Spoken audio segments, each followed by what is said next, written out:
Welcome to Treanor HL Talks, a podcast about architecture, planning, and design trends, as well as current events and noteworthy topics in the field. I am your host, Megan Brock, introducing today's topic, controlling cost in an uncontrollable world. In the construction industry, the cost of a building is more complex than simply adding up the sum of its parts. From labor rates to equipment prices and indirect costs, there are many factors affecting construction budgets. While your cost estimation might appear accurate at first, it's crucial to understand cost control options so that you can respond to the unexpected and stay on budget. To learn more, I'm catching up with Joe Stramberg, a principal in Treanor HL's Student Life Studio, as well as Blair Tennant, a principal for Vermeulens. Joe and Blair have worked together on various higher education facilities on campuses across the United States, including the University of Kansas, the University of Texas at San Antonio, and the University of Utah. Today, they will talk specifically about cost control for higher education residence halls. Joe and Blair, thank you for joining me today. Please tell us a bit about yourselves and how you developed an interest in cost control. This is Joe Stramberg, principal with the Student Life Group, and dedicating my career to student life experience on university campuses is what I've been really focused on the last 20 plus years. And the focus on cost control became into focus within the last 5 years or so. The rising costs in higher education has really put a strain on students' ability to afford university and access to university. So the clients in industry have really been demanding that we begin to think about affordability for students and how that plays into the overall higher education expenses and experience. Thank you, Megan. I'm Blair Tennant. I am a principal with Vermeulens. I have been cost estimating my entire career. You might hear some A's or some roofs or outs or something in my voice, but I'm originally from Canada, studied mechanical engineering and finance. I'm a numbers guy. I started with Vermeulens right out of school. Been there ever since. 15 years ago. So I live numbers. Fantastic. Well, let's talk numbers. So I know both of you have talked in depth about this topic at several conferences so far, but let's start a bit more broad. What are some of the main cost drivers in higher ed residence halls? This is Joe. Some of the key cost drivers to consider early in the programming and conceptual phase of the work is a couple things. One, the structural system choices that are out there, as well as the mechanical and electrical plumbing systems. Those, just between those two disciplines of work, make upwards of around 60% of any residence hall type project. So and within each of those, there's many choices that is available to the design team and to the client. And then it's about understanding the market that you're working in and the availability of those specific trades, and ultimately what the client's end goal is for their building product, whether it's kind of a light commercial type facility all the way up to a heavy institutional type facility. So paying attention to the various types of structural system choices. And it can range from concrete and wood, concrete podium with wood structure, all the way up to prefabricated light gauge metal studs. And in the market, it's kind of in its infancy in the market is mass timber, which is what we're beginning to see. It's very early in its market, and that we believe it's at the high end of the cost currently. And over time, those costs, we believe, will be come down and making it more. And there are some trade-offs with the mass timber where you can save on finishes by leaving the wood exposed, which actually is, pretty attractive to most people. It does save on schedule for most projects as well. So there are some savings with mass timber. Have you worked on any recent mass timber structures? We have two that are under construction now, and so they are coming at a premium. But the architecture is fantastic. I mean, your science and tech group's actually working on one in Toronto with our team up there right now.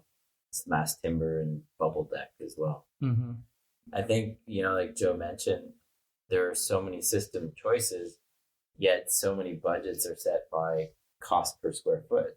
So to know what the cost per square foot is before you know which systems you're shooting for is really it's really impractical. You can't make a decision until you know those parameters and systems you're looking to use. It's across the board, right? So Joe mentioned, structural systems. I mean, mechanically, you have VRF and VAV, right, which is variable refrigerant volume and variable air volume.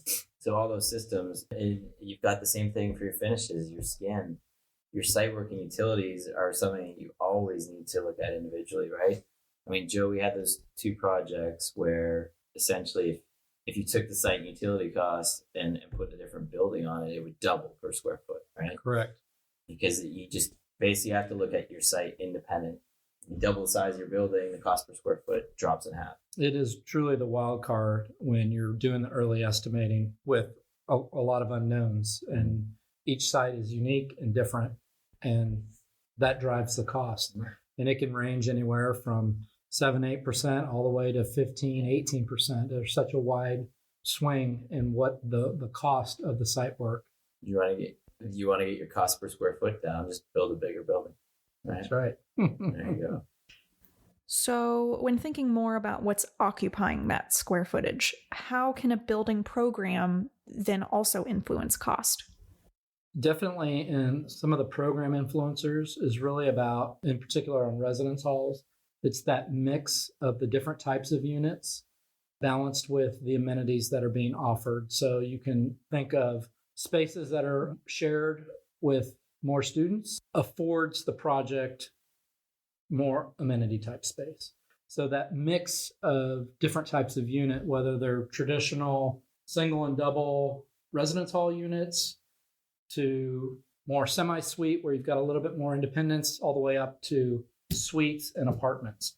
Those suites and apartments, typically all that amenity space exists within the unit itself. So there's a balance of that unit mix and what the amenities that are offered. And just thinking of it in terms of square foot, beyond just the square footage, when you have units that are heavy in plumbing, those costs definitely impact the cost model because it's more piping, more fixtures. Whereas if that could be shared more across the students. The most cost-effective facility I've worked on was a core dorm housing, right? So Texas A&M, their Army Corps, it's literally a rectangle with, rooms on both sides and a central washroom right in the middle, showers and washrooms right in the core. I mean, so that, again, like Joe was saying, that's highly efficient, but not really what we build anymore. It's kind of the old school way of doing things, but how you lay that mix out has a huge impact on what you're paying. That's a great point, Blair. And I think even considering Joe's comments about what we're providing the students, if the goal of this facility is to create community, for example, that could rise the cost depending on where we're going to locate those MEP systems or how we want traffic to flow through that building so that we can meet that goal of creating community or whatever our clients are trying to achieve with this facility. So since we know these goals at the start of the project, thinking early about cost could help us do what we want to do without going over budget. What are some other ways a building's layout might influence cost?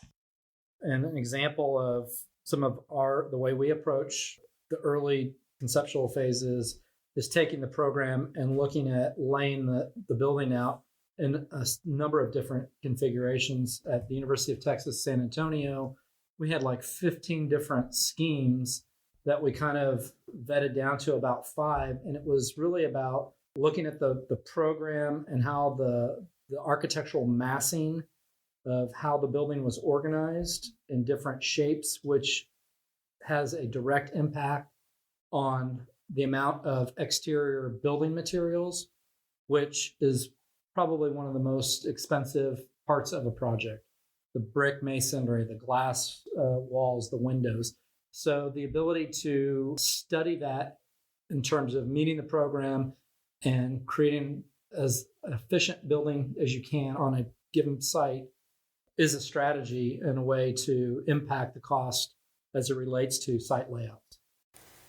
Great. So beyond the program and massing and the layout and all of those elements, what are some other tactics that either of you have used to help reduce cost? I believe that it starts with the design of the individual student unit, in terms of making it the most efficient possible way, but yet providing the amount of area that's required, as well as the amount of area that provides the most flexibility for the students to move their furniture around. It provides great flexibility and creativity for the students, but it minimizes that ratio between the width of the unit to the length of the unit, which then again translates back into that conversation around site and exterior building materials. So it absolutely starts with the design of the unit, because the units typically make up around 70% of a residence hall project in terms of its area. And by doing simple things like reducing the width of a unit by a foot, you can save about 1% in area. And in the skin and the exterior building material costs, upwards of 3% savings. But you're still providing the same amount of area for that unit. So those are all great metrics on, getting the most, program for each square foot you have, right? But when you're talking about cost, you also need to talk about current costs and future costs. So a lot of these system choices, if you put in a VRF system, it will not last as long as a VAV system, right? So we've covered those. There's even other options, right? So basically everyone's been in a motel room before, those little units on the wall underneath the window. You can do that too. And they're very low cost, but in 20 years, you'll be replacing that unit, right? A number of times, potentially. Right. So from an institutional standpoint, a lot of these institutions where Joe and I work, they want buildings that are going to last 100 years. So you may pay more today, but if you look at it over a 100-year cycle, some of those decisions you make to get things down early will translate into more cost over time. Well, this is the question that everyone dreads, but what are some truly uncontrollable costs, and how could we plan for those? So the one piece that is essentially impossible to control, but possible to predict, is how the market's going to bid, right? So escalation and inflation aren't just a factor of how much of materials and the hourly wage has gone up. It's more of an output factor. So I just had a phone call before we started where a contractor said, we lost the job because another contractor came in and priced it super low and just bought themselves a job. So is that deflation in the market? No, it's a contractor who really wants work, so they bid it low. And this is what happens as the economy starts to slow. Bids go down because they're going to basically go in for lower overhead and profit. Conversely, when you're in a really busy market, people will be like, I'll take that job, but I want a 10% fee on it. Where fees are normally 3 to 5%, they'll do it for 10, and everyone starts doing it for 10, and the next thing the market just blows up. For example, Joe and I have a project where the contractor is getting a 9% fee on their work, which is great for them. And all of their competition was in the same range as well. But it's kind of unheard of for us. We're used to seeing things in the 3 to 5%, but that's where the market went. The market was busy, and it's not that they're gouging or unfair. Their competition was in the same boat. And so those are the things that you can't really control. But what we do at Vermeulens is we're generally tracking the construction volume in every market we're working in. So as we see these spikes in the market activity, we'll do two things. We'll carry escalation contingency and what we call bidding contingency. So uncontrollable, but you can use contingency to help offset some of the market conditions. Honestly, those, again, kind of back to inflation and adjustments, a lot of that tariff information, that was just market fear. If you look at steel pricing, it never really moved. There was a short spike, and steel right now is lower in cost than it was 10 years ago, right? So it was the tariff really that big a deal. No, but that's something that's somewhat uncontrollable, right? Definitely there are regulations that are put in place, tariffs, taxes, even some, cities or municipalities, right? We had this conversation yesterday with nonprofit that's kind of affiliated with the city, so they have to use payment performance bonds. Whereas when they do private work, they don't have to use payment performance bonds. So that adds, 2.5%, 3% to the cost of the project. So again, those are variables, but if you're paying attention and planning well, you should know which realm you're in. Speaking of planning well, Joe, I know you have a tool you use to help clients with planning out building components and costs. Would you tell us a bit about that? Sure. So at the beginning of the project, even at the programming phase, what we like to do is, even before any pencil hits the paper, is really do a deep dive into all the various components that make up a budget for a construction project. And then we take that information and we look at it from what would be the low end of the range in terms of its quality, the middle range, and then the high range. So if you want to think about it in terms of like residential kind of grade at the low end, the medium, the middle would be kind of commercial, light commercial, and at the high end being an institutional 100-year building, as Blair was mentioned. And it's a great tool to be able to set your target budget, and then working together with the client and the design team, and if there's a construction manager on board, going through each one of those system components and having a conversation about the quality associated with that, and then setting a range of what we would anticipate and expect that product to come in at. And so when you look at it, you're not going to have a building that is all in the low range. It's typically a mix of the low, middle, high at the end of the day as your target. Well, and a lesson learned on that too is making sure that the right people are in the room to make those decisions, right? I don't know how many times we've said, okay, we're going to go with all wireless access for the facility. And next thing you know, it's like, no, we can't do that. We're hardwiring every room. We're going to use offline card readers. And then security comes in and says, no, we need online card readers. So those things constantly happen, making sure that the decision makers are sitting at the table in those choices. And it's a tool to help you provide more detail at the beginning of a project. So it kind of sets the stage as you move, as the design process evolves and more of the project's being documented. It's a great tool to reference back to on the early decisions that the collective team has made together. Rather than it's $200 a square foot for this building. Right. Well, I know I like cheat sheets, and that sounds like a great tool and process. So thinking more broadly in terms of market influencers, how has the market changed and how has that affected cost? One of the evolving trends, it's been around for most of my career, I guess now, but is the shift to construction manager at risk, right? And then also there's a P3 developer model that perhaps Joe can touch on, but CM at risk is generally a construction manager at risk. They come on board early in the project. They're working with their network of subcontractors, and essentially it's a negotiated price. So it's not a bid, which, previously, historically, it was what you call design, bid, build, right? Now we've gone to this negotiated price. What happens is, in theory, you're supposed to be transferring risk.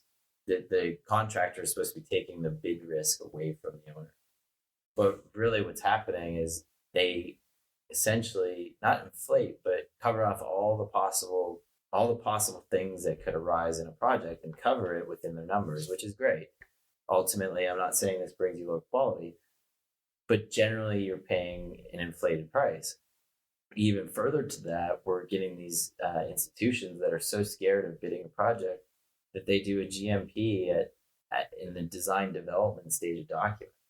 And at that stage, every single person who's guaranteeing that price has to fill in the blanks on the drawings and make sure they're covered. So ultimately, you may be paying the appropriate price, but you're likely paying too much. So our recommendation is, if you want to go the GMP route, then you essentially wait until the documents are complete. So 100% documents, you send them out.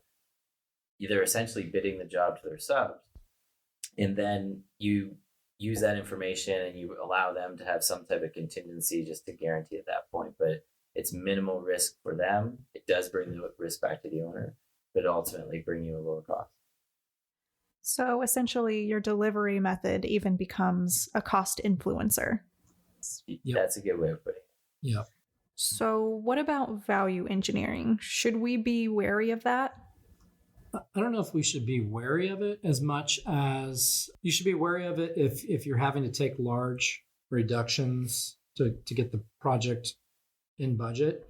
I think some of the lessons learned over the past few years is we as designers, we need to be asking more questions during the value engineering process, and in particular when alternative systems are being proposed, and making sure that we're digging deeper and understanding the kind of bigger picture impacts to the building project.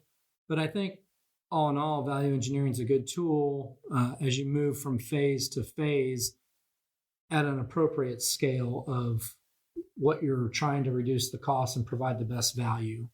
Yeah, I think all too often, value engineering becomes something midway or near the end of a project because we're over budget, right? And unfortunately, at that point, a lot of the structural systems are set, mechanical systems are set, so you just start attacking architecture, right? And no one's happy, and building ends up being something a little different than it was envisioned to be.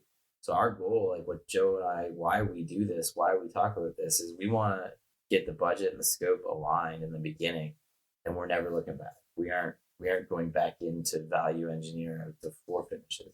Obviously, we want to look at each system and make sure we're spending the money appropriately, but we're not trying to cut things out of the project down the road. That's really the goal of what I do, is to eliminate that from happening.